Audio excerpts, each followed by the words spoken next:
wa muntu w'Imana we ninjiye muri bya bintu binjiramo hari ahantu bajyamo harimo imyotsi noneho ninjiyemo kubera n'amasinezite n'iki ngiyewe nkinjiramo birananira mpera umwuka nsohokamo abamama barambwira ati cara ucuri ku mutwe uze kubimenyera nsohotsemo njya kureba ya nshuti yiwe ndamubwira se ibi bintu byambangamiye sanga nawe yamaze nyine gukuramo ko ubusanga harimo ingeri zose nibyo abagabo abagore niho ahita ambwira ati wafasha aya mavuta ukansigira hano mu ntege kuko nabonaga abantu bose bisanzwe mfata ya mavuta mu gihe kiri kuyasiga gutya mu ntege ngiye kubona mbona nyine kamera n'abanyamakuru nako uri gatumwa ku buzima bwa Mutesi ariko nkugiriye inama nk'umubyeyi shaka kandi kazi Imana ikaguheremo umugisha ureke kujya urya ibiryo umeze nk'uwasonze ubugari uri gukoza mu maraso y'abantu uri kurya amaraso uranywa amaraso urahembwa amaraso kuko ibikomere by'abantu biri kuva biravirirana urimo urajya gukoza mu maraso ukarya amaraso y'abantu ukarya amarira y'abantu uri mutoya aho bizakugeza bizakwica Bosco amarira y'urengana aravuga ejo bundi witwa Pastor Mutesi yitangariza amagambo yaciye mu majwi atandukanye avuga ngo Bosco nuramuka ugiye kurya ibiryo waruye cyangwa se ufashe ubugari ukoza mu isosi jya ufata iyo sosi nk'amaraso y'abantu uwitwa Sabe n'uwitwa Pastor Mutesi mbahe gasopo barekeraho kubeshya abantu kuko ibintu Bosco Empire yakoreye dore imbogo biri kumugaruka bivuze ko kano kanya Bosco Empire nkeneye agahimbaza musiki kubera ko akazi mba nabakoreye ubu hari amafaranga menshi cyane ashobora kuba ageze nko muri miliyoni 5 ngiwe ndengeye sibyo cyangwa se nk'ibihumbi wenda 100 ugiye gutanga ubyohereza ibisambu byohereze Bosco Empire aze kuza kuba n'ukuntu abona n'amazi yo kunywa dore musigaye mvuga ngo iminwe ikaba imweru cyangwa imitsi yose igenda gucika ariko nta kibazo niyo naza kuri mikoro nkagenda nkahitaptira kuri mikoro ndi kubera kuvuga ibyo nta kintu ngiye bintwaye icyo nshaka no kugira abanyarwanda muze kuza kugira gute kumenya ukuri akira video originali hanyuma babandi bakoze amavirus baza gutera mu bantu ndebyo baza kuza gukwirwa gusa ngeyo ndashaka muri commentaire ndashaka abantu benshi cyane mwandika comment kabisa muze kuza kwihangana mwandike comment kubera yuko bino bintu bigize gute birakabije dore ngiyo video y'ubita dore imbogo rango ni video tubiri ntago wenda tugaragara neza bitewe n'uburyo wenda twafashwemo rango twafashwe umuntu yikamuva yigize nk'ininja nyine kugira ngo aze kubasha kwinjira wenda ntari ahantu mu bitaro by'abagore ntabwo ari ibintu biba byoroshye dore ngiyo video hanyuma ndaje no mite musobanurira uko plan zose zagenze abo bita ngo bafina bango bagiye Kibogora ntabwo bagiyeyo abo ba Dr. M Bisambo Dr. M ujeje ubundi brother ujeje ubundi guhera kera warahize biranga bitewe nuko nta mayindi ufite reka rero kubona uboze ufashe mikrofone cyangwa se ubonye mikrofone ejo bundi utagiye kugera ugira umuntu w'umuhasara kubera yuko we mayindi yawe ugize gute mayindi yawe iraciritse byada sibyo wakoze amakosa yo kuranga umuntu bita ngo dore imbogo ngo aherereye ubundi bakombye ko ureba uwo bita passagiste n'uwo bita ngo Ezekiel uburyo kinabafashe nkabajwigiriza bajya mu bintu bijyanye n'amadushe bakajya kwishya ngo bagiye kwa muganga uko iriya operation nayikoze bari abatipe nkabajwigiriza mpaka bakaza kuzimuhanga bakaza kunakambira bakansaba imbabazi nkabapoesha nyine nkabihora vati n'ubundi ibya ikibazo irakirigata wakombye kutekereza ku icyo kintu mbere yo kuza gukora amakosa wenda nepo urugendo mukaza kugira gute mukaza kuza gukora ibintu by'amafuti arenze ukwemera dore ngiyo video ya dore imbogo kirabo ntabwo zigaragara neza ko ndibuze kuza kwisobanukirwa yibwirira abarwayi ukuntu ngo yagize gute ngo nibango ni ibintu byari byinshi cyane ariko ntabwo nebuze gufata wenda izo video nze kuza kuzivamo nyine ubusagonda bukiye kwa ko n'ubundi telefone ubuyifata gutya wigendera witambukira kugira ngo nyine hatajya n'umuntu uza no kuza gushona kubera ko wenda niya nabona ko bari kumukamera yakwita yishyira muri koma ibintu bikagira gute ibintu bikaba danger none wibaza yuko ku munsi w'amatora dore imbogo nta muntu muteruye dore imbogo ari kwigenza yagiye gutora Duango izo bimenyetso nabyo turabifite angaha n'impamvu mu kiganiro yakoze wumvishe ko yavuze ngo dore ngo narihanganye ngo njya gutora no kwera azi ko amakuru yuko yatoye agize gute ari hanze ubwo nyine bahise bamushyira mu mwandiko bati birepete uze kuza kubibwira abantu kugira ngo wenda nabya bimenyetso by'uko agiye gutora nibiramuka bigiye hanze bizajye hanze waramaze kubivuga bitakaza agaciro nka bimwe bya Ezekiel yasinze yamara gusinda mu gitondo bugacya akora ikiganiro yuko nasinze kuko ndahamya ko Bosco uyu nguyu ari mu bantu bashobora kubona baba ko bagize uruhare mu rupfu rw'uno mukobwa, kuko iyo ataramuka akoze ikiganiro nk'iki ngiki kibuza abantu gufasha Vava, hari igihe bari gutanga ubufasha ubuvuzi akaba yanavayo akavurwa. abwiraga abafana banjye ukomerewe, Imana nifashe ikankiza, nzakora ikiganiro kirambuye, ntihabaho gutaha kandi nabwo ikiganiro niyo yazengurutse ahantu hose. we n'uwitwa Mugwiza bavuga ngo Vava ari muri plaque mu bitaro bya Kibogora, niho barugoye yahoza abyina byose bizakugaruka, ntabwo uzatinda kubona yuko uri guhemuka cyane. ariko nagira ngo mbaze wa Pastor Claude nti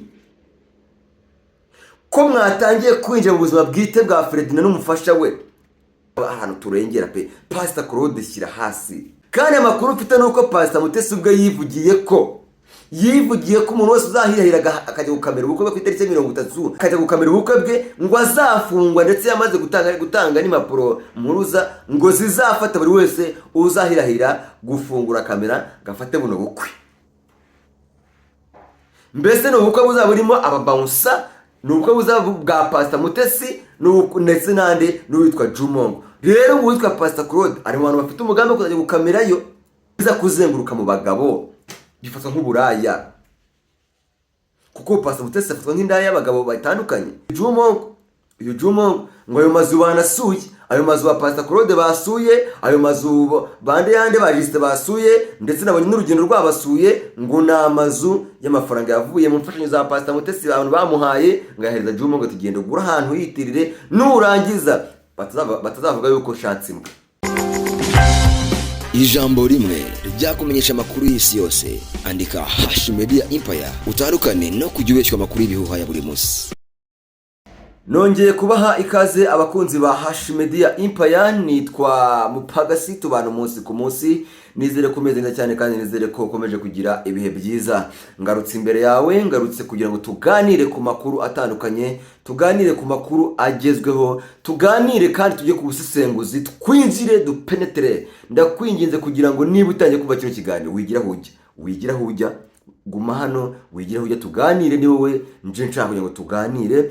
Nizere kandi wowe muntu wakanze subscribe ndagushimiye cyane, wowe uyikanze nawe utegereje kuzayikanda ikindi gihe nawe ndagushimiye cyane. Icyambere nuko wateze amatwi kino kiganiro ukacyumva, kandi Imana iguhe umugisha. Ndabizi neza ko turi kugerageza gukora ibintu bishyashya, turi kugeza kwinjira kwagura ibintu. Niyo mpamvu navuze ngo reka mbere tugire izina rishya. Abarokore bo barabizi, baravuga ati Imana iyo ukijijwe iguhereza izina rishya. Natwe rero kuva kuri Mupagasi TV twinjira kuri #Media Empire nk'izina tumenyereye, izina ryacu rimaze igihe kandi rishya ku ino channel. Man, ndabizi ko Imana izayerekeza, ndabizi ko rizagira ibintu bikomeye cyane. Ndagira ngo rero tuganire, twinjire mu biganiro bitandukanye, twinjire mu busesenguzi, twinjire ninge tujye kuganira. Ariko nkurarikiye kuzajya ukurikira ibiganiro. Abantu bajyaga bavuga ngo bambaza ati Mupaga, bakobwa beza bajya gutumira bari hehe? Amari kubanza mukunda abakobwa beza. Ati Mupaga, baba mama bajya gutumira bakatwigisha iby'abubatse cyangwa se ibyo bakuze bari hehe? Abantu batugiraga inama mu myubakire, bakatugira inama mu buzima busanzwe, imyitwarire yo mu mirimo itandukanye, mu kazi bari hehe? Bagabo bari hehe? Mwiyobokamana bari hehe? Icyo gihe rero nagira ngo umenyeshe ko kuri #Media Empire niho hagiye kujya habera ibintu tugeze wumva n'ubundi. Ndagira ngo rero ntagize ku mugaragaro ibiganiro bijyanye n'uburyo butandukanye, ariko kandi nanjye rimwe na rimwe cyangwa se kenshi na kenshi turatubana. Ariko mu by'ukuri niba ukunda inama z'abakuru, ugakunda ibiganiro nk'ibyo by'abantu by'abakobwa baba baraciye mu bintu bikomeye, burya abakobwa bagira ubuhamya. Handi umugabo akubwira ati uze kusanga usinya amasezerano, ugasanga uri kuyasinyira ku gitanda hamwe byabaga muri RBA cyera batarahindura ubuyobozi. Rero ndagira nkubwire ko #Media Empire niho hantu ukwiye kuburi, niho hantu ukwiye kujya utegereza amakuru. Niba munkunda koko mugakunda n'ibikorwa byacu, mukaba mwaragiye mumfata mu mugongo igihe cyose cyashize, mu bizaza nagiye mbona nabyo imbere cyane. Kuba ngihumeka kuba bazima, dore kuba nakoze impanuka singira ikintu mba nicyerekana ko tugiye gukora ibigato, tugiye gukora ibintu bikomeye cyane. Ibyo bintu bikomeye bigiye kuba, uzaba uri hano, will you be there? Andika muri comment ngo nzaba mpari, yandi Knowless ngo nzaba mpari. Nabonye inkuru zitandukanye rero cyane cyane njye kuwitwa Bosco. Bosco Empire.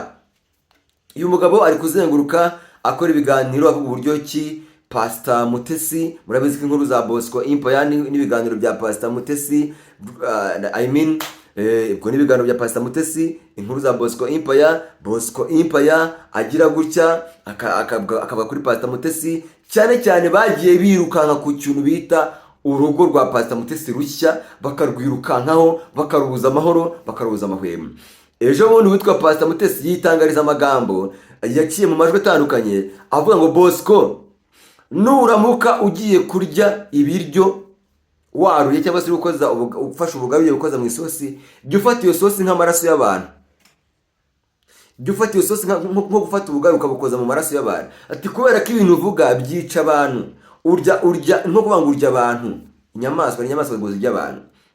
Ariko kamagambo adasobanura nk'igisigati wazana iyo jwi rya Pastor Mutesi ari kuvuga nkaza nkubwira amakuru akomeye cyane utaruzi kuri Pastor Mutesi. Ku itariki ya 30 hagiye kuba gashya, hagiye kuzaba ikintu gikomeye, hari abantu bazafungwa, ndaje mbyimbigarukeho.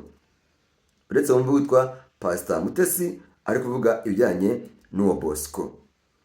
N'uwo Bosco rwose avuga ati Bosco bimeze bite. Hano none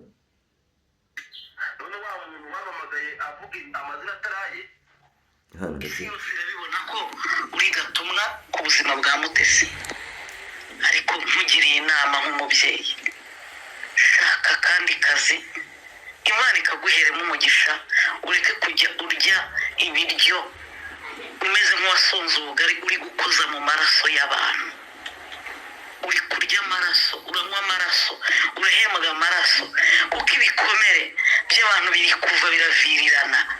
Urimo urajya gukoza mu maraso, ukarya amaraso y'abantu, ukarya amarira y'abantu. Uri mutoya, ntaho bizakugeza, bizakwica. Bosco, amarira y'urengana aravuga.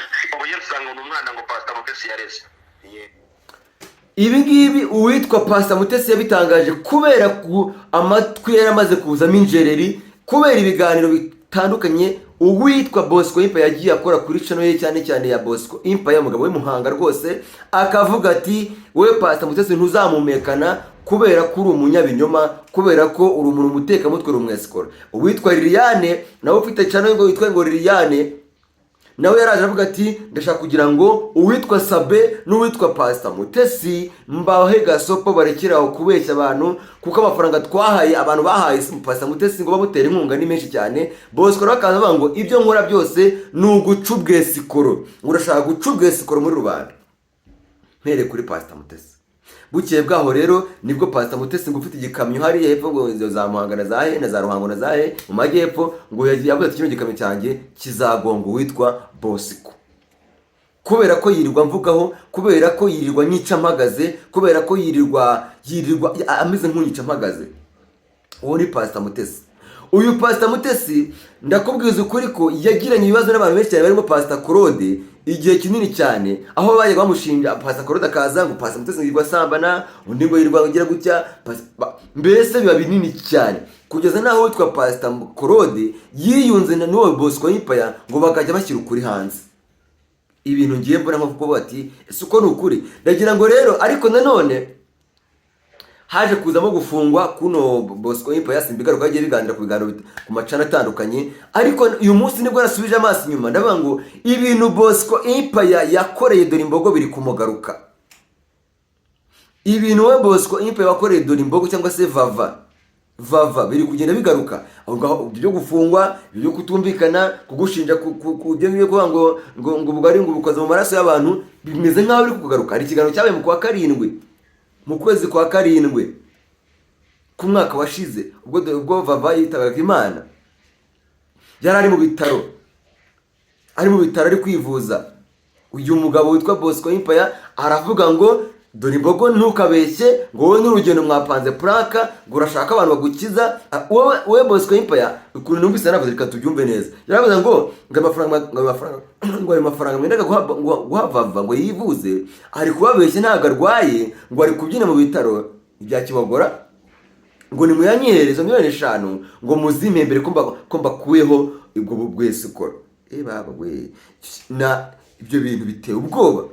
Etse wumve agahimbaza musiki bivuze ko kano kanya Bosco Empire nkeneye agahimbaza musiki kubera ko akazi mba nabakoreye ubu hari amafaranga menshi cyane ashobora kuba ageze nko muri miliyoni 5 ngiwe ndengeye sibyo cyangwa se nk'ibihumbi wenda 100 ugiye gutanga ubyohereza ibisambu byohereze Bosco Empire aze kuza kuba n'ukuntu abona n'amazi yo kunywa dore musigaye mvuga ngo iminwa ikaba imweru cyangwa imitsi yose igenda gucika ariko nta kibazo niyo naza kuri mikoro nkagenda nkahita kuri mikoro ndi kubera kuvuga ibyo nta kintu ngiye bintwaye icyo nshaka no kugira abanyarwanda muze kuza kugira gute kumenya ukuri akira video originali hanyuma babandi bakoze amavirus baza gutera mu bantu ndebe iyo baza kuza gukwirwa gusa ngewe ndashaka muri commentaire ndashaka abantu benshi cyane mwandika comment kabisa muze kuza kwihangana mwandike comment kubera yuko bino bintu bigize gute birakabije dore ngiyo video yo bitadora imbogo rango ni tu video tubiri ntago wenda tugaragara neza bitewe n'uburyo wenda twafashwemo rango twafashwe umuntu yikamufegeze nk'ininja nyine kugira ngo aze kubasha kwinjira wenda ntari ahantu mu bitaro by'abagore ntabwo ibintu biba byoroshye dore ngiyo video hanyuma ndaje no mite ngusobanurira uko plan zose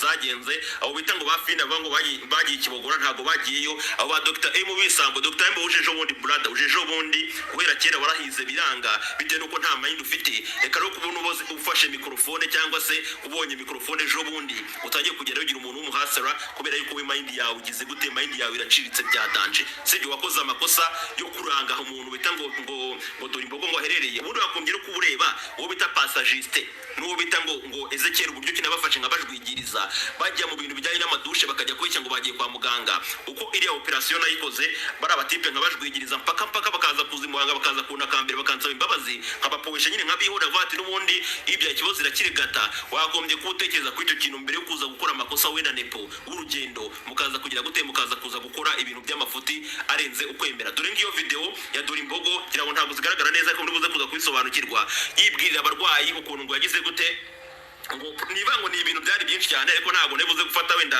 izo video nze kuza kuzivamo nyine ubusagonda bukeya kwa ko n'ubundi telefone ubuyifata gutya wigendera witambukira kugira ngo nyine hatajya umuntu uza no kuza gushona kubera ko wenda niya nabona ko bari kumukamera yakwita yishyira muri koma ibintu bikagira gute ibintu bikaba danje none wibaza yuko ku munsi w'amatora dore imbogo nta muntu muteruye dore imbogo ari kwigenza yagiye gutora Duango izo bimenyetso nabyo turabifite angaha n'impamvu mu kiganiro yakoze wumvishe ko yavuze ngo dore ngo narihanganye ngo njya gutora nuko yarazi ko amakuru yuko yatoye agize gute ari hanze ubwo nyine bahise abimukira mu mwandiko bati birepete uze kuza kubibwira abantu kugira ngo wenda nabya bimenyetso by'uko agiye gutora nibiramuka bigiye hanze bizajye hanze waramaze kubivuga bitakaza agaciro nka bimwe bya Ezekiel yasinze yamara gusinda mu gitondo bugacya akora ikiganiro yuko nasinze kubera ko yarazi ko hari ama voice note n'ibintu byinshi cyane by'ibiti bishobora kuzamuka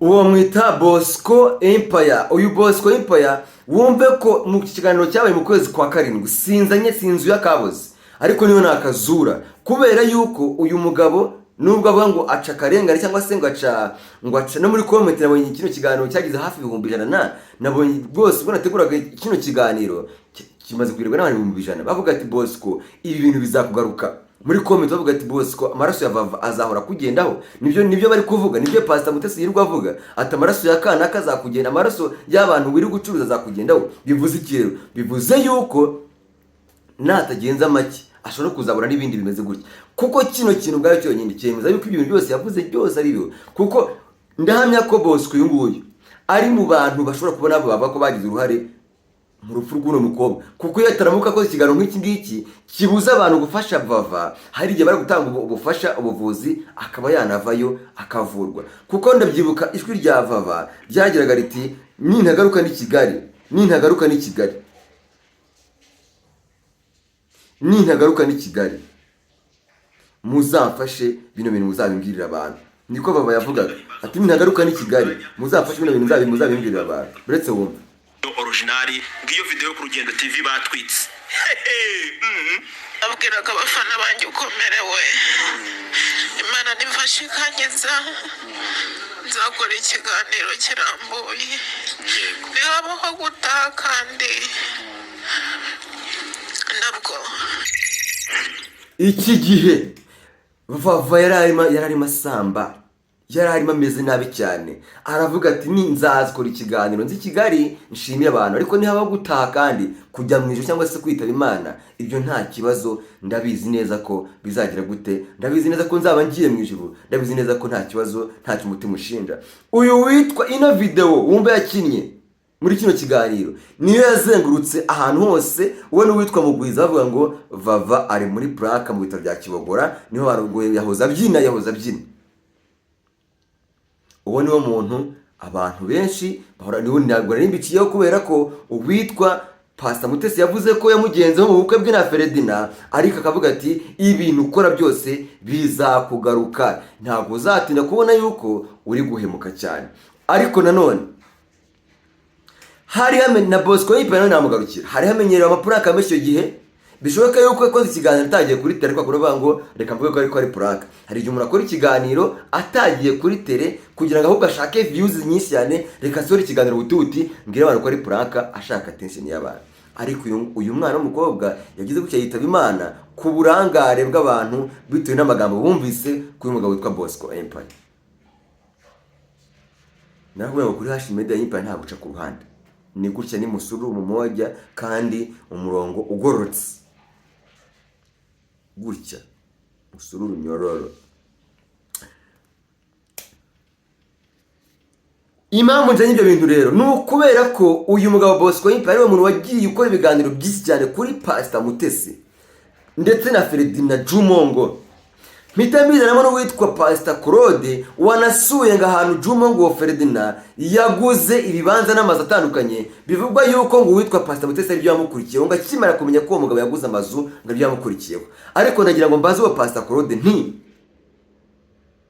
ko mwatangiye kwinjira mu buzima bwite bwa Ferdinand n'umufasha we,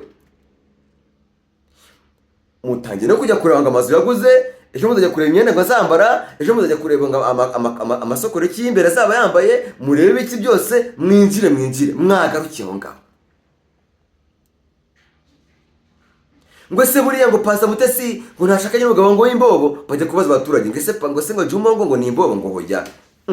Ubundi se ngamubaza abaye yaramukunze nta kintu afite, byo ntibishoboka. Abaye yaramukunze nta kintu afite, byo ntibishoboka. Kugeza aho mwirukanse mukinjira mu mudugudu, mukinjira Kanzayire ngo mujye gushaka ngo amazungu yandi nyamara n'ukuri kw'Imana, nubwo tuba ku no muyoboro wa YouTube ariko naba ahantu turengera pe. Pastor Claude shyira hasi, kandi Pastor Claude ari mu bantu bashobora kuzafunga. Kubera iki? Pastor Claude nguyu ari mu mugambi wo kuzajya gutaha ubukwe bwa Pastor Mutesi rwihishwa, akaya n'ibikoresho bya kamera. Kandi amakuru mfite nuko Pastor Mutesi ubwe yivugiye ko umuntu wese uzahirahira akajya gukamera ubukwe bwe ku itariki 30 z'uku kwezi turimo, akajya gukamera ubukwe bwe, ngo azafungwa, ndetse yamaze gutanga n'impapuro mpuruza ngo zizafata buri wese uzahirahira gufungura kamera gafate buno bukwe. Mbese ni ubukwe buzaba burimo ababounsa, ni ubukwe buzaba bwa Pastor Mutesi ndetse n'andi n'uwitwa Jumongo. Rero uwitwa Pastor Claude ari mu bantu bafite umugambi wo kuzajya gukamerayo, kandi Pastor Mutesi yamaze kuvuga ngo nta muntu wemerewe gukamera buno bukwe uretse umuntu twivuganiye, kandi umubano muke uri hagati ya Pastor Mutesi na Pastor Claude biravuga yuko nta burenganzira yigeze amuhereza, ndetse no kubutaha atabyemerewe. Bivuze ngo iki rero, gufungwa kwa Pastor Claude kuregereje, niko njye mbibona, kuregereje, nta kintu gisigaye, kuregereje. Kuregereje rwose. Ahubwo ndakubaza nti ese ko ruzimaze kurengera, bimaze kuba birebire cyane, ni amahoro? Ko ruzimaze kuba birebire cyane, ni amahoro? Hari amajwi hano nshaka kugira ngo ncurange nayo muyumve, kugira ngo mutazavuga ngo ibintu ni byoroshye. Ibintu ni byoroshye, ni ibintu ntabwo byoroshye. N'uwitwa Pastor Claude rwose iyo ageze mwazino nkuru ego ko Kigali uba wumva byakomeye.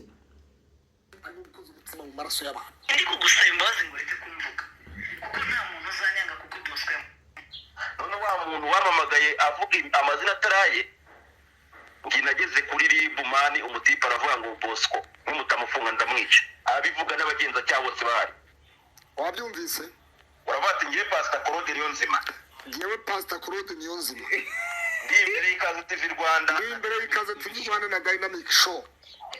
mpamirije abanyarwanda yuko mpamirije abakurikiranye Ikaze TV na Dynamic ko nta faranga ryavuye mu Rwanda ngo rijye gushyingura nyakwigendera Rusagara muri Amerika. Ubonye amajwi ya Muziranenge, nindamuka mbonye amajwi ya Muziranenge yemeza ko Mutesi yatanze amafaranga yo gushyinguza yo gusapotinga gushyingura cyangwa se agatanga ururabo muri Arizona kumva ya nyakwigendera nk'umuntu wari umukunzi cyangwa wari fiancé we. Nemeye ko nzakora ikiganiro ngipfukamye ngasaba imbabazi abanyarwanda n'isi yose muri rusange, nkasaba n'imbabazi umuryango wa Pastor Mutesi, dore ko nigeze asaba imbabazi no mu rukiko no muri parike no muri RIB. Nahakanye ibyaha navuze ko nabyemera, ariko icyo gihe ayo majwi naboneka azabyemera. Uyu ni ngiyi intandaro y'ibiganiro bya Bosco Empire na Pastor Claude ngo bivuguruza cyangwa se ngo bituma cyangwa se bigumura abantu bagomba kuzatwerera Pastor Mutesi mu bukwe bwe, kubera ko amafaranga bagiye bamuhereza ngo yigushyingura wahoze ari fiancé witwa ngo Rusagara, ngo ko atigeze amugeraho, atigeze najya muri Arizona kumushyingura nawe yashyinguwe. Aba bagabo witwa Pastor Claude na Bosco Empire bahita bafatira hamwe barazamuka bose uko bakabaye, ati dushaka ukuntu twarwanya Pastor Mutesi tumuceho ikintu bita ngo ebwesikoro. Bagahamagana RIB, ati RIB nihaguruke iryoze Pastor Mutesi ibintu bakorera ku nkoranyambaga. Ngico ikintu mveba cyangwa se ikintu na kimwe ntemeranya na Pastor Mutesi ni ugushaka abagabo benshi, ariko nyine ibyo ni ku ruhande rwe rw'amarangamutima ye. Yashaka nk'abasalomo, abasalomokazi w'umunyarwanda, ariko icyo nshaka ni ukuvuga ngo niba yamwikundiye wibuza bashaka kumutwerera. Pastor Claude nawe Bosco Empire, niba umuntu yikundanye n'undi mwishaka umwangisha rubanda, ibyo nabyo bihanwa n'amategeko, kwangisha umuntu abantu. Ntabwo ari byo rwose, ntabwo bikwiriye. Niba mvuga nti rero niba umuntu yikundanye n'undi, niba umuntu ari mu rukundo n'undi, niba yibonesheje, kuko n'ubundi umuntu ajya guhirwa n'urushako aciye mu bintu byinshi cyane, ushobora no kutanyurwa.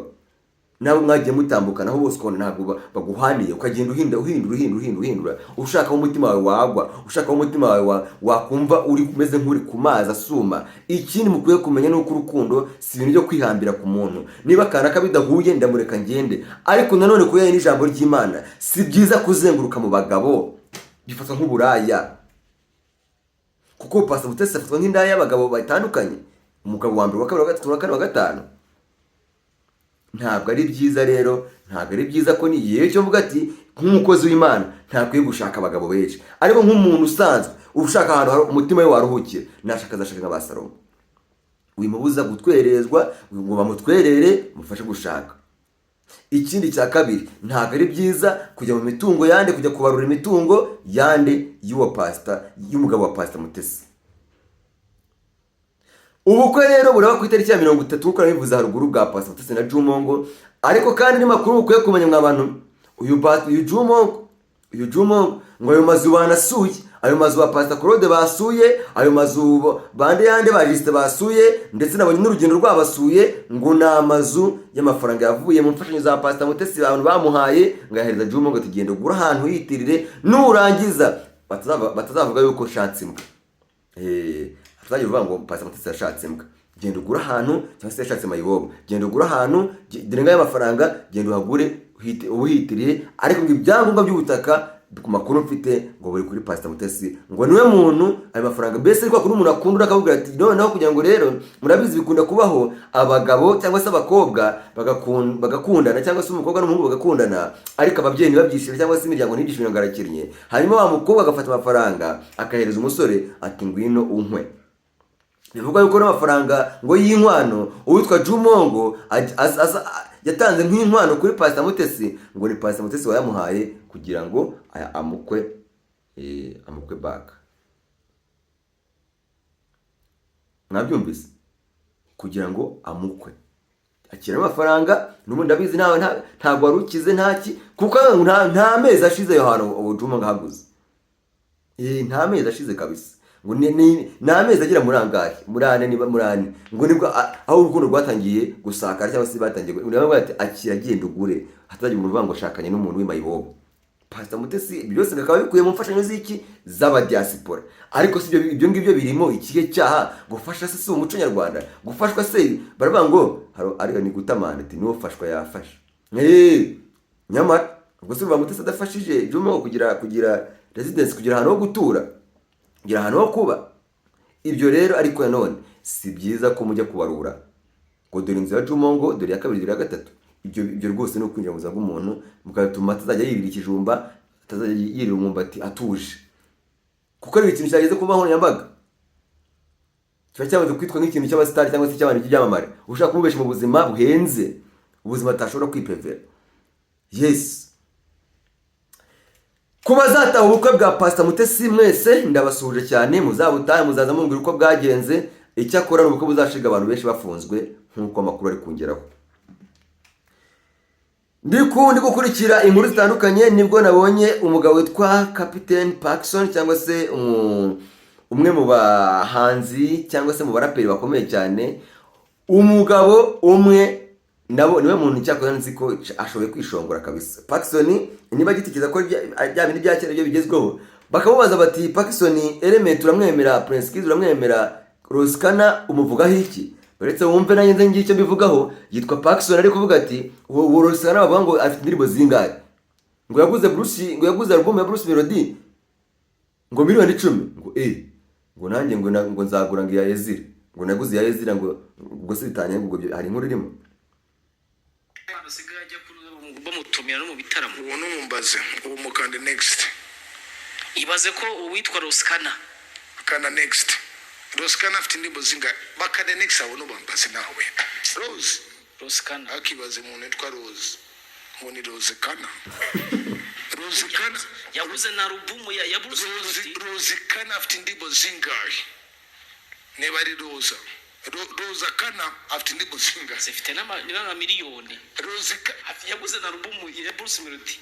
iriya ni kabiri yayo. Okay, nanjye nguze album ya Ezra Kwizera ya kera ngiyano. Iyi cassette uzitedeka yitwa The Fabs. Uzi The Fabs uyi ni Ezra. Uyo bita Happy Kurande nanjye ndayiguze miliyoni zingahe. Producer bazamuye ibiciro ravuga ati ntabwo keyboard gurangaye, kandi nabyo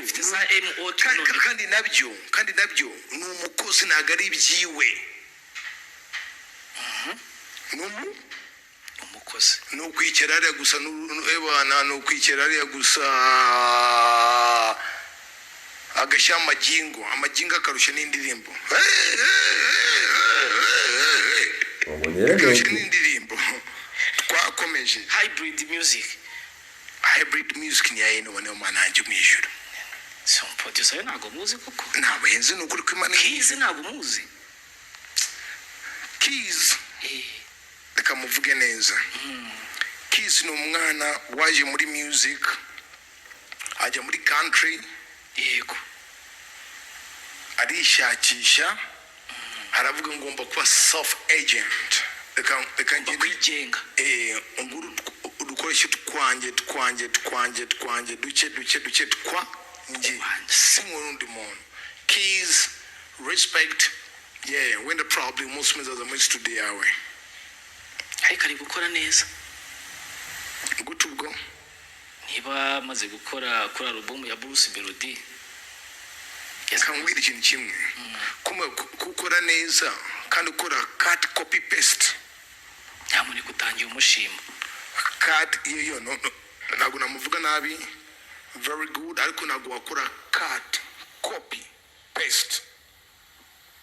ese bakatinga he? Urabyumva ibyo bintu? Hari cut, hari copy no gupastinga. Nuko nyine ni nk'ukuntu wakumva indirimbo y'umuhanzi runaka kandi cyagiye turi kumwe na uwo mwita Captain Don cyangwa se mwite Paxson, akaba mu kiganiro yagiranye n'uwitwa Muhire Jason promoter kuri Maisha Entertainment, aganira ananenga avuga ati abahanzi nyarwanda aba bantu ni ugukora cut, turagenda bagafata imiziki yo muri South Africa, iyo muri Tanzania, muri Nigeria, ngo bagiye ngo bakoza gashya, ngo bakikoza mu bihugu bya hano hafi, ngo bagiye gukora ubushakashatsi, ngiyo miziki niyo bakoreraho copy bagapestinga mu Rwanda, ngo abo n'aba producer. ubwo ari kugira ati ubundi barangiza bakuzamo ngo jingo zabo ngo ugavuga nde avuga ngo Element, avuga ati ngo Element yaririmbye iyi, arongera ati se ati Rosikana nawe ameze neza, ati afite indirimbo zingahe, ati umuhanzi ubwo ni Muhire wamubwiraga, ati umuhanzi nkubwira ni umuhanzi waguze na Bruce Melody album ya miliyoni 10. Kapiteni Paxson byanga kwemeze afata kasete za kera zimwe z'akagozi ziba zizengurutsa, za kasete zizengurutsa, ati nanjye nayiguze na Ezira. Uwo niwe wita Paxson.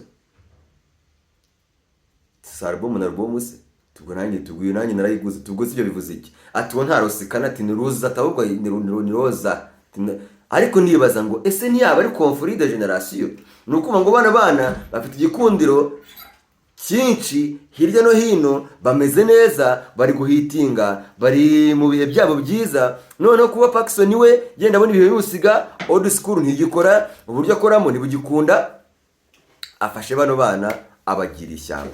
Nabonye ikiganiro yakoranye yari kumwe nawe wita DJ Adams n'undi Muhire yabatumiye, bavuga bati umuntu witwa DJ Sonia ntabwo DJ bwe aba DJ bose rafata abashyira hasi arakacanga, ati ntabwo DJ barimo, nta mu DJ uri mu Rwanda.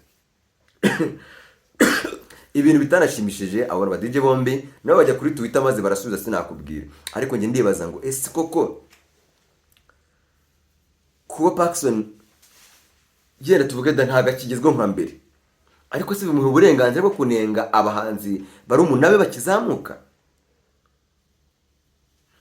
Paxson kuba yenda imiziki yawe wagize uruhare mu kubaka ino industry pe runini, amakorabo ibiki byose mu gucuranga imiziki itandukanye, ariko wihakana ko hari abana bari gukora imiziki ikomeye, babwira ya mpano cyose wimufise muvugaho, ati Rosikana simuvuga, Element ngo nta studio yagira, ngo icyambere ngo ngakora copy paste hano mu Rwanda, kandi uwo mwana uvuga ari muri Tanzania, muri Zanzibar, ari muri Tursi, yagiye guhura n'abandi bastari bagenzi be, yagiye gukora indirimbo z'abahanzi bakomeye barimo bande yande mafeaturing akomeye y'abahanzi bo muri South Africa, barimo Alikiba n'abandi bakomeye. Uwo mwana turi kuvuga uri gupfobya ni umwana mu by'ukuri ugaragaza ko ejo n'ejo bundi azakora agashya. Yego nubwo nyine ibihe bihora bisibirana, kandi ibihe byanyu byahaye byakoreye mu ngata n'abantu ba Element, ntusuragarura click uragarura nde?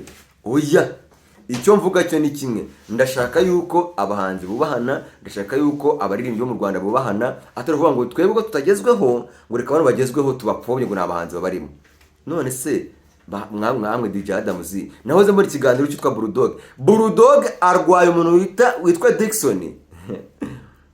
Ikiganiro nabo ikiganiro akoranye na MI Empire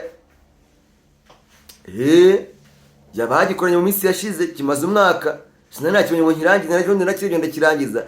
Uwitwa Mugahinda Bulldog ahorana harimo n'ubugome yakorewe na Dickson, avuga ati namushyira indirimbo ayivunira mu maso yanjye ndeba. N'abantu mwe rero mujye mukuramo n'isomo, uyu munsi ugezweho ariko ejo ntuzabugezweho. Nabonye bamwe mu bantu bakomeye bakoraga ibiganiro bigakigikuba mu gihugu, ubu no kubona views 200 biragoye. Kubera iki? Ugize agahiti gato, urakikanze, abantu urabayogoje cyangwa se urabasajije, ejo mu gitondo haje ibindi udashoboye kuvuga, udashoboye gusobanura, udashoboye kugusesengura, udashoboye iki, mu by'ukuri biragusajije, ibintu birakomeye. Rero niganira ku musozo w'ikiganiro cyane narinje gutegura, narinje guha gasopo bano bantu ngo mugenze makeya, mumenye ko nizibika zari amagi. Mugenze make, niba umuntu muto yagusabye serivisi yimwima, ariko wo kumura mwuzaniye CD iriho imiziki, niba ushaka kuyicuranga yishyira ahantu ibike, ninjye guhamagara ujye nkupa, cyangwa se yumve niwumva ntashoboye yinsubiza ati gira si ntabwo nagucuranga, ari kuyivunira mu maso. Uwitwa Riderman agahinda akubwiye agahinda yamusimandi yamuteye, Radio DC gikorera ngo hehe, amubwira ati ndaje, akongera ati ndaje, icyumweru kigashira kimubwira ngo ndaje, yageze kuri studio. Ubu se bari hehe abo ngabo, bari hehe, baravuga iki, bafite ire jambo? afite irihe jambo. Kora ibintu byawe neza, wo guhutaza abakiri batoya, wo guhutaza abandi. Niba uri Paxson warahitinze cyangwa se wari ugezweho, ubu ngubu umunyamakuru mwiza, curanga iyo muziki y'abana bagezweho, ugenze make. Niko bimeze kandi burya baravuga ngo n'igi ryahannye. Hari umugore nahoze mbona tugiye gusorezaho ni ikiganiro cyiza cyane yakoreye. Hari umugore nabonye wakoze ikiganiro kuri televiziyo imwe hano mu Rwanda, avuga uburyo ki ngo yagambaniwe n'umugabo we, akamuteza inshuti ye, bakajya muri sauna. Ariko reka mbabaza, ubundi tuvugishije ukuri, umugore ajya gusiga amavuta undi mugabo utari uwe, byagenze gute? Uretse wumve. Nzajya kumureba ati ariko niba ari uriya uzagenda. Hageze rero nibwo nasanze ari ahantu bita ngo muri sauna. Muri sauna? Yego. Umva asanga abandi bantu benshi pe. Niko bimeze. Niho havamo umukobwa umwe ajya kunyereka ahantu bambarira. Ndagenda nyine bavuga ko ari gukuramo byose, nyine ugakenyera igitenge ugafunga n'ikindi mu mutwe. Sawa ndabikora, ariko kubera ko nabonaga abandi bamama bahari, numva nta kintu umutima uri kundega. Ariko kubera ko n'ubundi nabwo uwo munsi nabwiye umugabo ngo ndi bujye gusenga, sinagira ibindi mvuga. Wa muntu w'Imana we, ninjiye muri bya bintu binjiramo, hari ahantu bajyamo harimo imyotsi.